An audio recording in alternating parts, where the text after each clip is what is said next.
Chemistry class 12 lesson 4 chemical kinetics रासायनिक बल गतिकी में आपका हार्दिक स्वागत है।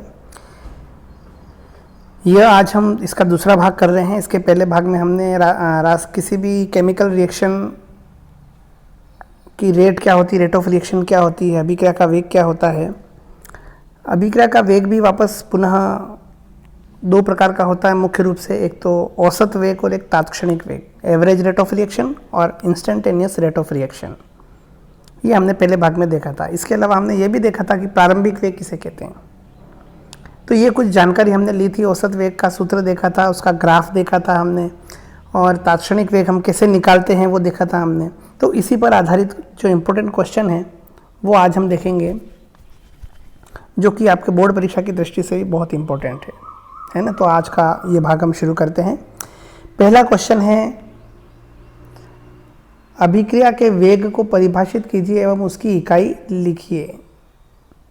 ठीक है, बहुत ही छोटा क्वेश्चन है, लेकिन आपने जैसा कि नोट्स में देखा होगा, क्या देखा होगा नोट्स में कि रासायनिक अभिक्रिया का वेग किसे कहते हैं। तो इकाई समय में अभिकारक या उत्पाद की सांद्रता में होने वाला परिवर्तन उस रासायनिक अभिक्रिया का वेग कहलाता है।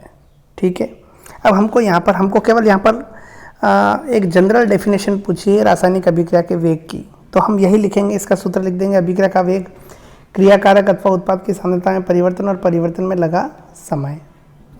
ठीक है, उसके बाद पूछा इन्होंने कि इसकी यूनिट क्या होती है, मात्रक। तो मात्रक अपॉन समय, तो मोल पर लीटर पर सेकंड, अगर समय को सेकंड में मापे तो, अगर मिनट में मापे तो मोल पर लीटर पर मिनट। यहाँ पर यूनिट हम लिखेंगे मोल प्रति लीटर प्रति समय, ये लिख देंगे हम, है ना।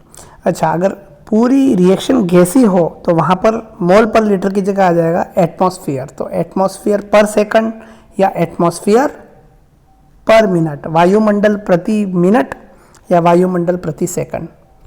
ठीक है, तो आप आसानी से इस क्वेश्चन को लिख लेंगे। क्वेश्चन नंबर 2 क्या कहता है, अभिक्रिया के औसत वेग पर टिप्पणी लिखिए। अब ये डिपेंड करता है कि ये कितने नंबर का प्रश्न है, अभिक्रिया का औसत वेग। तो टिप्पणी मतलब वही, उसके बारे में जो भी हमने नोट्स में लिखा वो हम देखेंगे कि अभिक्रिया का औसत वेग क्या होता है, एवरेज रेट ऑफ रिएक्शन क्या होती है। तो किसी निश्चित समयांतराल में अभिक्रिया का वेग औसत वेग के रूप में व्यक्त किया जाता है। इसका सूत्र वही जो हमने पहले लिखा, अभिकारक या उत्पाद की सांद्रता में परिवर्तन और इस परिवर्तन में लगा समय। ठीक, माना कि कोई रिएक्टेंट प्रोडक्ट में चेंज होता है तो औसत वेग क्या होगा, अभिकारक के पदों में होगा minus delta R upon delta T, उत्पाद के पदों में होगा plus delta P upon delta T. ठीक, यहाँ पर डेल्टा आर क्या है, R2 माइनस R1। यहाँ जो स्क्वायर ब्रैकेट में जो हम लिख रहे हैं, R लिखा है वो रिएक्टेंट का कॉन्सेंट्रेशन है, P लिखा है वो प्रोडक्ट का कॉन्सेंट्रेशन है। तो यहाँ हो जाएगा R2 minus R1 upon T2 minus T1। यहाँ हो जाएगा P2 minus P1 upon T2 minus T1। तो जब रिएक्टेंट के लिए लिखेंगे तो आगे माइनस लगाएंगे, और प्रोडक्ट के लिए जब लिखेंगे तो आगे प्लस लगाया जाएगा, है ना, क्योंकि प्रोडक्ट की कॉन्सेंट्रेशन, उसकी सांद्रता समय के साथ बढ़ती है। अभिकारक की सांद्रता रिएक्टेंट की कॉन्सेंट्रेशन समय के साथ में घटती है। ठीक, अच्छा, इन दोनों को अगर मिक्स रूप में लिखें हम, तो हम लिख सकते हैं plus minus delta C upon delta T, plus minus delta C upon delta T. यहाँ प्लस चिन्ह उत्पाद के लिए प्रयुक्त करते हैं क्योंकि उत्पाद की सांद्रता समय के साथ बढ़ती है, और माइनस चिन्ह अभिकारक के लिए प्रयुक्त करते हैं क्योंकि अभिकारक की सांद्रता समय के साथ घटती है। ठीक, और अगर आप 2 या 3 नंबर का क्वेश्चन होता, आप ये ग्राफ से भी बता सकते हैं कि अगर अभिकारक की सांद्रता, ये अभिकारक की सांद्रता और समय के बीच में ग्राफ है, ये प्रोडक्ट की सांद्रता और समय के बीच में ग्राफ है। अभिकारक की सांद्रता समय के साथ घट रही है, प्रोडक्ट की सांद्रता समय के साथ बढ़ रही है। ठीक है, तो अभिक्रिया की दर हम आर एवरेज जो निकालेंगे वो निकालेंगे minus delta C upon delta T, यहाँ पर plus delta C upon delta T. इससे क्या होगा, इससे ये होगा कि अभिकारक की सांद्रता में परिवर्तन नेगेटिव है तो आगे माइनस लगाने से नेगेटिव नेगेटिव पॉजिटिव हो जाएगा, जबकि प्रोडक्ट में C2 माइनस C1 पॉजिटिव ही है तो आगे पॉजिटिव होने से इसकी वैल्यू पॉजिटिव ही होगी।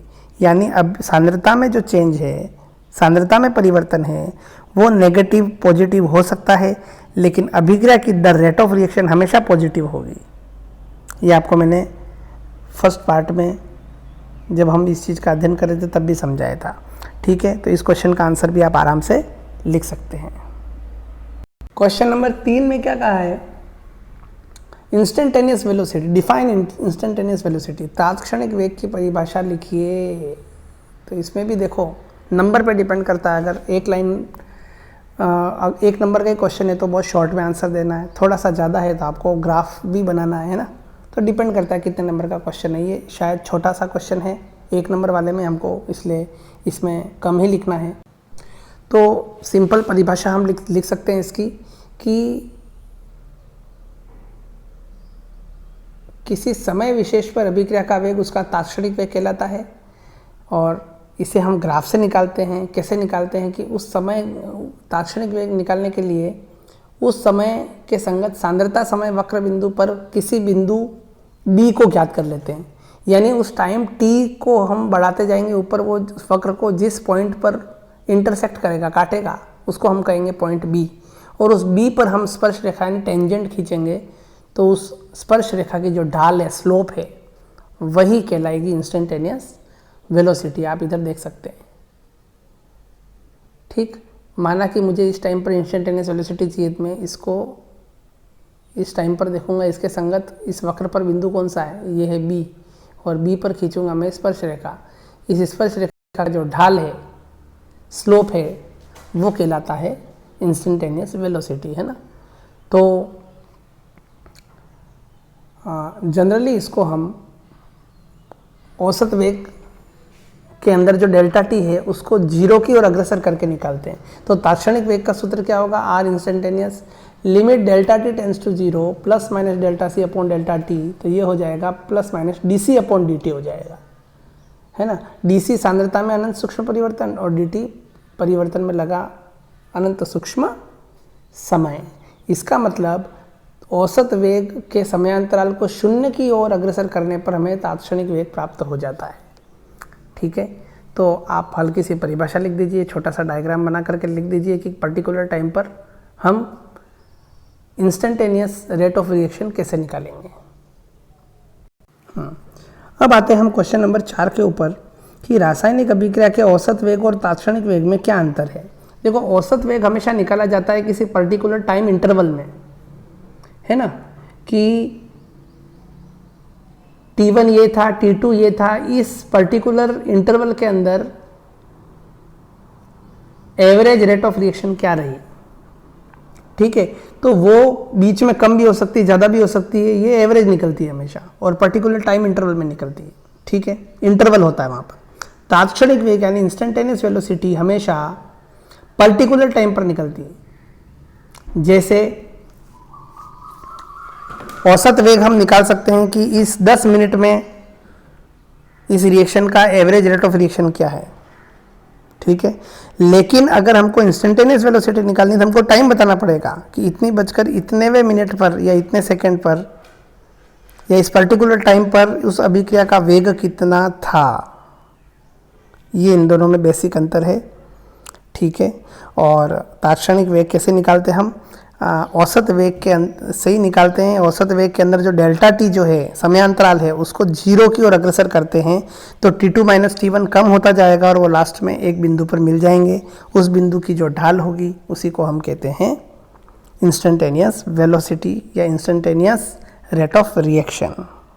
ठीक, अच्छा, इन दोनों में से वास्तविक वेग किसे माना जाता है। वास्तविक वेग हमेशा इंस्टेंटेनियस रेट ऑफ रिएक्शन को माना जाता है, क्योंकि वही वास्तविक वेग है। औसत वेग तो एवरेज है, हो सकता है बीच में कभी ज़्यादा हुआ हो, बीच में कभी कम हुआ हो, रुक गई हो रिएक्शन, फिर वापस बढ़ गई हो, कुछ भी हो सकता है, लेकिन वो एवरेज है। और हम जो निकाल रहे हैं इंस्टेंटेनियस वेलोसिटी, वो एग्जैक्ट उस पर्टिकुलर टाइम पर उस रेट ऑफ रिएक्शन को बताता है। तो वास्तविक वेग अगर कहा जाए तो वो होगा इंस्टेंटेनियस रेट ऑफ रिएक्शन। अगला क्वेश्चन है आपका, इंपॉर्टेंट क्वेश्चन है, अभिकारक की सांद्रता एवं उत्पाद की सांद्रता का समय के साथ वक्र खींचिए। देखो, बहुत अच्छा क्वेश्चन है ये। ये देखिए, ये जो ग्राफ है वो है रिएक्टेंट की कॉन्सेंट्रेशन समय के साथ घट रही है, और ये जो ग्राफ है वो ये बता रहा है कि प्रोडक्ट की जो कॉन्सेंट्रेशन है, उत्पाद की सांद्रता है, वो समय के साथ बढ़ रही है। तो दोनों ही वक्र आप खींच सकते हैं, ग्राफ खींच सकते हैं। इसमें एक इंटरेस्टिंग चीज़ और है, आप इन दोनों को एक ही ग्राफ में भी बता सकते हैं। सिंपल है, ये भी सिंपल है, ये वाला है ना। आप अभिकारक और उत्पाद दोनों को इस ग्राफ में भी बता सकते हैं। ये जो ग्राफ है वो रिएक्टेंट का है और ये जो ग्राफ है वो प्रोडक्ट का है। ठीक, तो रिएक्टेंट की कॉन्सेंट्रेशन समय के साथ घटेगी अभिकारक की, और उत्पाद की सांद्रता प्रोडक्ट की कॉन्सेंट्रेशन समय के साथ बढ़ेगी। ठीक, नेक्स्ट क्वेश्चन भी बहुत अच्छा क्वेश्चन है, पूछा जा सकता है। रासायनिक अभिक्रिया के वेग के सूत्र में प्लस और माइनस चिन्ह से क्या तात्पर्य है। यहाँ पर प्लस और माइनस चिन्ह केवल इस चीज को बता रहे हैं कि जो कॉन्सेंट्रेशन में चेंज हम लिख रहे हैं, चेंज इन कॉन्सेंट्रेशन, वो रिएक्टेंट का है या प्रोडक्ट का है। क्योंकि माइनस चिन्ह किसके आगे लगेगा, अभिकारक की सांद्रता में अगर परिवर्तन हम लिख रहे हैं तो आगे माइनस लगेगा। उत्पाद की सांद्रता में परिवर्तन से हम रेट ऑफ रिएक्शन निकाल रहे हैं तो आगे प्लस लगेगा। इसलिए रेट ऑफ रिएक्शन को सम्मिलित रूप से plus minus delta C upon delta T लिखा जाता है। यहाँ पर प्लस चिन्ह तब लगाया जाएगा जब डेल्टा सी हम प्रोडक्ट का लेंगे, और माइनस डेल्टा सी जब हम लेंगे तब डेल्टा सी किसका होगा, रिएक्टेंट यानी अभिकारक का हो जाएगा। तो प्लस और माइनस चिन्ह आप समझ गए होंगे कि प्लस और माइनस चिन्ह से यहाँ पर क्या तात्पर्य है। प्लस चिन्ह अभिकारक की सांद्रता में परिवर्तन को बताता है, क्योंकि अभिकारक की सांद्रता उत्पाद की सांद्रता में परिवर्तन को बताता है, क्योंकि उत्पाद की सांद्रता समय के साथ बढ़ती है। और माइनस चिन्ह अभिकारक की सांद्रता में परिवर्तन को बताता है, क्योंकि माइनस उसी के आगे लगेगा जिसकी सांद्रता समय के साथ घटती है। कॉन्सेंट्रेशन जो है रिएक्टेंट की टाइम के साथ में डिक्रीज होती जाती है। ठीक है, बस ये मुझे आपको बताना था। अगला क्वेश्चन बहुत ही इजी है ये भी। क्या अभिक्रिया की दर ऋणात्मक हो सकती है। अभिक्रिया की दर कभी भी ऋणात्मक नहीं हो सकती। रेट ऑफ रिएक्शन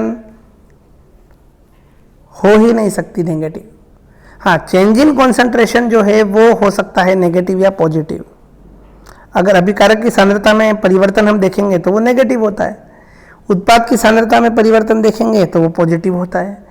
तो चेंज इन कॉन्सेंट्रेशन नेगेटिव या पॉजिटिव हो सकता है, लेकिन रेट ऑफ रिएक्शन हमेशा पॉजिटिव होगी। नेक्स्ट क्वेश्चन है, क्या सांद्रता में परिवर्तन ऋणात्मक हो सकता है। बिल्कुल हो सकता है। चेंज इन कॉन्सेंट्रेशन नेगेटिव हो सकता है। हाँ, ये मैंने गलत लिख दिया है। हाँ आंसर होगा इसका, बिल्कुल हो सकता है। अभिकारक की सांद्रता समय के साथ घटती है, इसलिए अभिकारक की सांद्रता में परिवर्तन ऋणात्मक होता है। इसलिए सांद्रता में परिवर्तन ऋणात्मक हो सकता है। ठीक, तो ये गलती से मैंने नहीं लिख दिया, इसको आप थोड़ा सा करेक्ट कर देना। ये मैं यहाँ पर काट रहा हूँ, यहाँ पर आपको लिखना है हाँ हो सकता है। ठीक है, चलो नेक्स्ट। चलो, किसी समय विशेष पर तात्क्षणिक वेग किस प्रकार ज्ञात किया जा सकता है। अभी अपन ने देखा कि जो हमारा अभिकारक या उत्पाद की सांद्रता में परिवर्तन के साथ जो ग्राफ है, माना कि अभिकारक की सांद्रता और समय के बीच में हमने ग्राफ खींचा।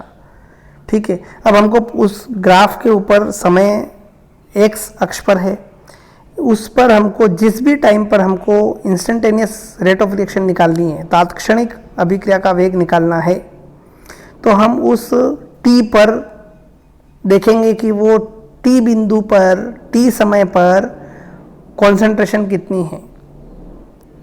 तो उस कॉन्सेंट्रेशन को हम बिंदु बी से डिनोट करेंगे और उस पर हम क्या करेंगे, स्पर्श रेखा खींचेंगे, टेंजेंट खींचेंगे। उस टेंजेंट का जो स्लोप होगा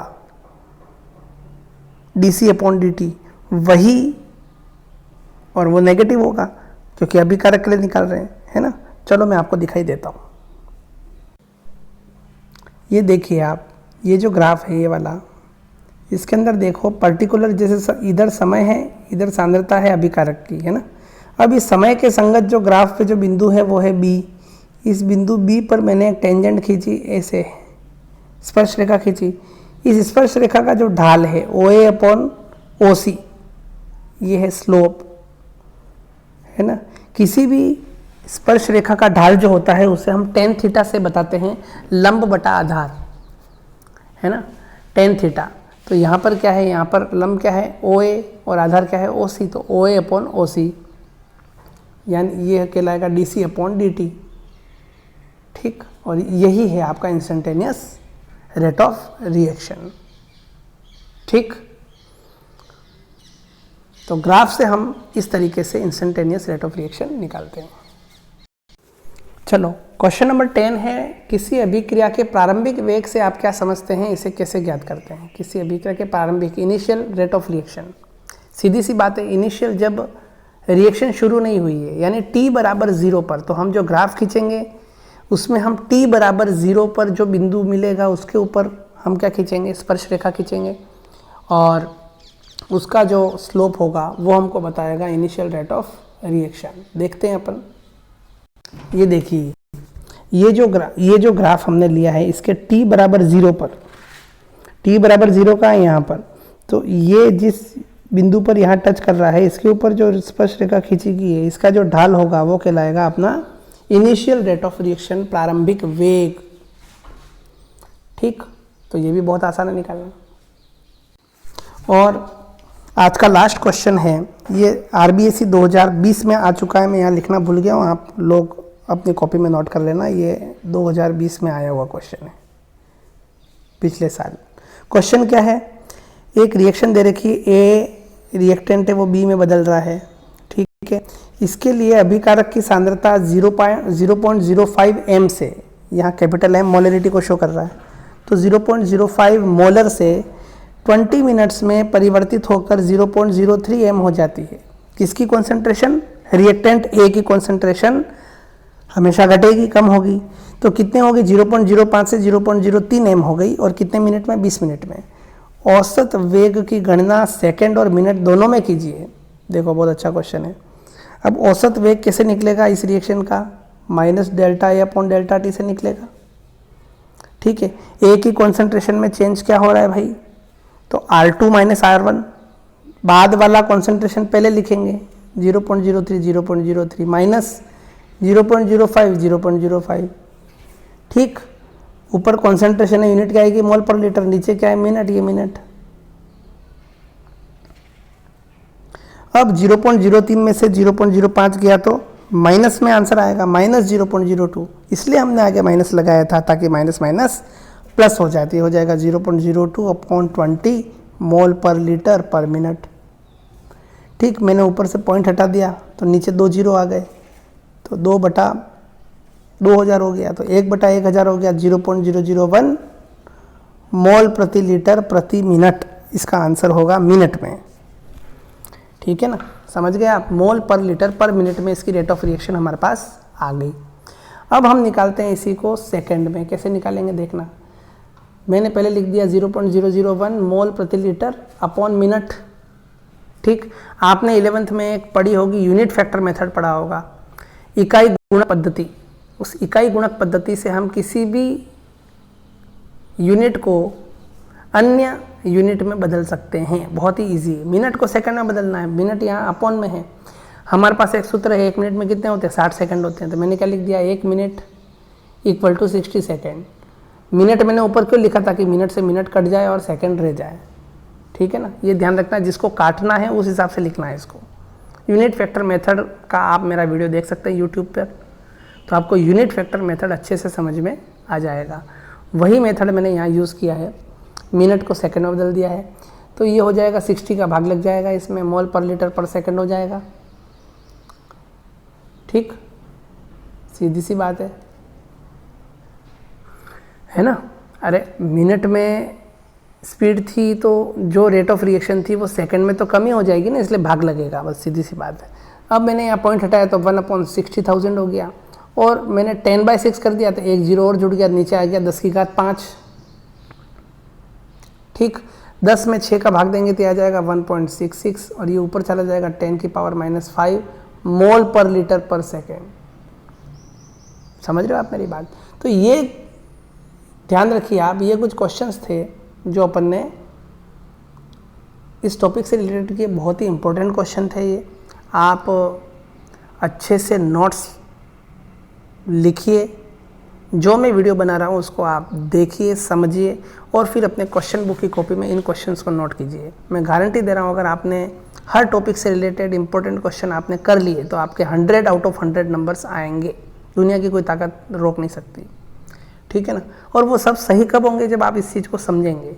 इसलिए आप कोई बात नहीं, कम पढ़िए, अच्छा पढ़िए और अच्छे से लर्न कीजिए उसको, ठीक है। लिख करके अपने खुद की परीक्षा लीजिए, है ना। सेल्फ एनालिसिस बहुत ज़रूरी है। तो आज का वीडियो हम यहीं ख़त्म करते हैं। कोरोना काल चल रहा है, आप सभी सुरक्षित रहिए, स्वस्थ रहिए, अपने हाथों को बार बार साबुन से धोइए, सैनिटाइजर, बाहर निकलिए तो 2 गज दूरी का पालन कीजिए, मास्क लगाना अनिवार्य रखें। तो उन कुछ चीज़ों से आप बच सकते हैं। सेकेंड लहर लगभग जाने की ओर है और इतने दिनों तक आपने संयम बनाए रखा है, थोड़े दिन और सही, फिर ये जो मुसीबत हम सब पर आई हुई है उससे हमको बहुत ही जल्दी निजात मिल जाएगी। तो इस समय का फ़ायदा उठाइए। अपने घर में आप बैठे हुए हैं, आप अपने कोर्स को कंप्लीट कीजिए, खुद पढ़िए। अब ज़माना सेल्फ का ही है। जो भी करना है आपको अपने पाँव पे खड़ा होना है, खुद पढ़ना है, खुद सीखना है, खुद समझना है, खुद क्वेश्चंस ढूंढने हैं। तो है ना, थोड़ा सा आत्मनिर्भर बनिए, तो ही आपका आगे मार्ग प्रशस्त होगा। धन्यवाद।